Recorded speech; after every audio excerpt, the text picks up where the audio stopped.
یا آپ کا ایک مخصوص پروگرام رمضان المبارک کے مہینے میں مجھے اچھی طرح یاد ہے، بلکہ اس نے بہت شور پکڑا پوری دنیا میں، جو کہ جس میں آپ نے جماعت احمدیہ کے حوالے سے بھی آپ نے ان کے خلاف جو ہے وہ بات وغیرہ کی، اس کے بعد جماعت احمدیہ کو کافی جو ہے وہ نقصان بھی جو ہے وہ اٹھانا پڑا، ان کے لوگ جو ہیں وہ کافی مارے گئے. تو یہ بھی ایک جائز آپ نے کام کیا، یا اس حوالے سے بتائیں کہ ان کی جو دل آزاری ہوئی ہے اس پہ بھی تھوڑی سی روشنی ڈال دیں. دیکھیں، اس میں اچھا کہ آپ نے مجھ سے سوال کر لیا، بلکہ میں آپ کا شکر گزار ہوں کہ آپ نے مجھے موقع دیا اس معاملے میں وضاحت کرنے کا.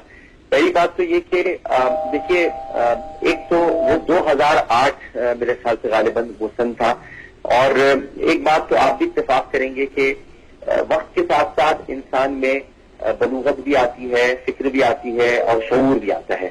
اور یعنی اگر آج ہم میڈیا انڈسٹری کے 14 سال دیکھیں تو 2008 سے اور ہم 2016 میں آ جائیں تو 8 سال تو یہی گزر گئے نا.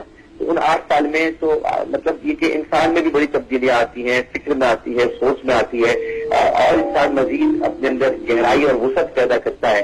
تو جس پروگرام کا آپ حوالہ دے رہے ہیں، یہ میں ضرور کہوں گا کہ وہ پروگرام بنیادی طور پر اس کا جو کانٹینٹ تھا، اگر آپ بھی دیکھا جائے تو وہ انسائٹمنٹ نہیں تھا، وہ کسی بھی طرح سے ایک ایسا پروگرام نہیں تھا. لیکن یہ کچھ جملے اس میں ایسے ادا ہوئے جس کو سمجھنے میں ظاہر کہ احمدی کمیونٹی جو کہ آپ ظاہر کہ برطانیہ میں بھی موجود ہے، پوری دنیا میں ہے، اور احمدی کمیونٹی پرامن کمیونٹی ہے.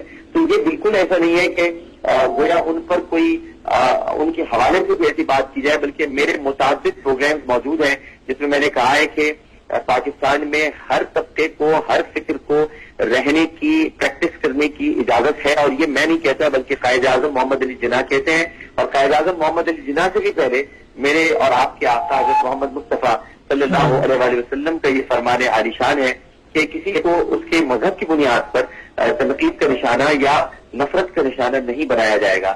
تو اگر کسی کو بھی، یا ظاہر ہے کہ میرا نہ ارادہ تھا، نہ ارادہ ہے، نہ کبھی ہوگا، میں ہر ایک سے محبت اور پیار کے ساتھ رہنا چاہتا ہوں. لیکن اگر اس معاملے میں دل آزاری ہوئی ہے، تکلیف پہنچی ہے، اور کسی کو دکھ پہنچا ہے، اور یقیناً پہنچا ہوگا، تو میں اس کے لیے معذرت خواہ ہوں، اور میں تہہ دل سے معذرت چاہتا ہوں. ٹھیک ہے، یہ تو چلے اچھا ہو گیا. میں نے کہیں پہ پڑھا تھا کہ آپ جو ہے وہ برطانیہ نہیں آ سکتے، اور برطانیہ آنے پر آپ کی پابندی ہے. کیا یہ بات سچ ہے؟ اور اگر یہ سچ ہے تو کیا وجہ ہے ڈاکٹر صاحب، کیوں برطانیہ نہیں آ سکتے، کیوں پابندی لگی ہوئی ہے آپ پہ؟ اب تو یہ دیکھیے، اب آپ میری گفتگو سننے کے بعد تو برطانیہ کو سننا چاہیے کہ مجھے تو وہیں آنا چاہیے. دیکھیے، جو برطانیہ کا ایک نظام ہے، اور جو برطانیہ وہاں یہ کام کر رہا ہے کہ دہشت گردی کے خاتمے کے لیے وہاں پر وفود آتے ہیں، وہاں امن مذاکرات ہوتے ہیں، وہاں انٹرفیس ہارمنی کی کانفرنسز ہوتی ہیں، تو میں تو برطانیہ کے لیے ویسے بھی بہت ضروری ہوں. لیکن انہوں نے ایک پابندی لگائی، اور اس کی بنیادی وجہ وہ 2008 کا ایک پروگرام تھا جو ایک غلط تاثر مجھ پر قائم ہوا.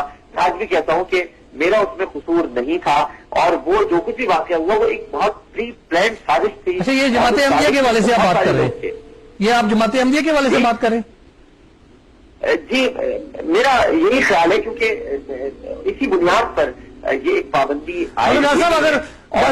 اگر حقیقت کو دیکھا جائے تو آپ کو یہ پتا ہے کہ اس پروگرام کے بعد جو ہے وہ کافی گھر جو ہے وہ اجڑے ہیں. وہ کہ جو آپ سے یہی ہفتہ بات کہہ رہا ہوں کہ اگر ان گھروں کے اجڑنے پر تو جتنا بھی افسوس کیا جائے وہ کم ہے، اور جتنا بھی دکھ کیا جائے وہ کم ہے. میرا خیال ہے کہ اس کو کوئی مداوت نہیں ہو سکتا. لیکن اگر آپ اس سازش کو دیکھنے کی کوشش کریں، دنیا میں کہیں ایسا نہیں ہو سکتا کہ کوئی کسی کا پروگرام دیکھ رہا اور اچانک اس نے جا کر کام کر دیا. یہ ایک بڑا پلانڈ کام ہوتا ہے کہ کوئی کمزوری پکڑی اور کوئی تیسری قوت کی جو انتظار. دل آزاری تو ڈاکٹر آپ نے دل تو دکھائے ہیں، یہ تو آپ چلیں اس بات کو تسلیم کر لیں کہ دل تو آپ نے دکھائے ہیں. نہیں، تو میں تو اس بات سے انکار نہیں کر رہا کہ دل تو ظاہر دکھتا ہے نا. جب کسی کے گھر میں تکلیف ہوتی ہے تو دل تو دکھتا ہے. اب اگر میں اس سے انکار کروں تو یہ تو فطرت سے انکار ہوگا نا، انسانی فطرت سے انکار ہوگا، انسانی فطرت کے خلاف بات ہوگی. تو اس میں تو میں نے آپ سے شروع میں کہا کہ دل آزاری ہوئی یا دل دکھایا، تو میں تو اس سے معذرت خواہ ہوں. ٹھیک ہے ڈاکٹر صاحب، یہ اچھی بات ہے. ٹھیک ہے، اب